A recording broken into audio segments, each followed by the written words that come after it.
کور کمانډر صاحب دغه وخت جرګې کوي او چیف صاحب وایي چې زه دغه خبرونه خبر هم نه یم چې دا داسې کړي دي. هغه کولو وایي نو ټیک شو، هغه کور کمانډر خو ته ټرانسفر که نو پرابلم.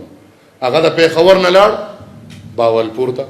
خو د دې دونه لوی مسلې څه لار شوه اوس چې دلته په باجوړ کې، په سوات کې، په دیر کې، په ملکنډ کې، په وزیرستان کې هر ځای دا طالب یو وارې بیا کولو د هغې جرګو په نتیجه کې ګرځي. د دې بس نتیجې نن ما نه خلک تپوس کوي وي تو ووایه چې جرګۍ لار نه ده نو څه لار ده. کو یو مسله په لومړني ځل شوي خلک کیني هغې له د لارې تعین وکړي. خو نه، دا مسله 50 کاله زړه مسله ده.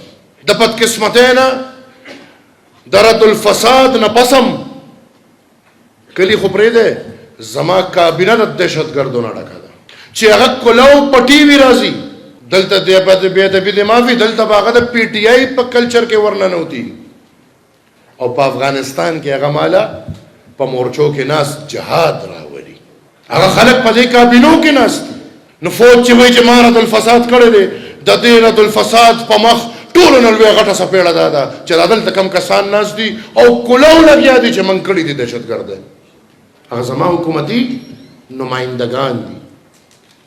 د دې هر څه د پاسه زه نه درله مسلې له حل روکاږم.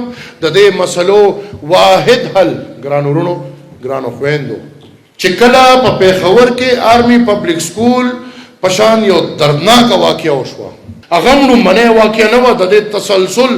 نو چې کله هغه واقعه وشوه نو د پېښور په ګورنر هاوس کې ټول جمهوري قوتونه راغونډ شو او ورسره دفاعي قوتونه هم کېناستل او په هغه وخت کې په یو 20 نکاتي نیشنل ایکشن پلان باندې دا ټولو اتفاق وکړو.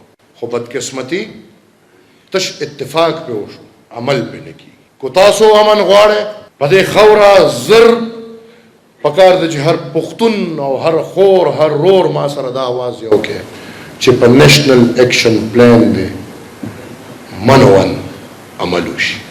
دا د کاڼي کرښه ده او دا ځان سره ولیکئ چې دا زما خوره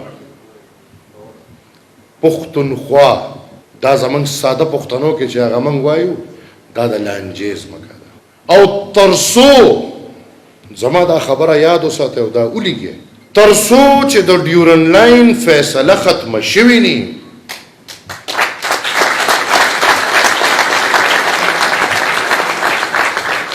آر یا پار، زما دغه کې کار نشته، آر یا پار، خو چې دا د ډیورن لاین مسله تر کومې نه ختمه شوې نه ستا په پښتونخوا کې امن راځي او نه به په افغانستان کې امن راشي. د افغانستان او د پښتونخوا د بدامنۍ ضامن هغه د کاغذ پاڼه کوم چې د ډیورنډ او د شاه صاحب ترمنځ دستخط شوې ده او دا یو لانجه ده. اوس دې ته سوچ وکړئ چې په دې سیمه، په دې پښتونخوا، په دې خبره څوک ودرېږي، چې څوک ودرېږي د هغې لارې به نیولې کېږي. خبره ډېره لنډه او ډېره اسانه.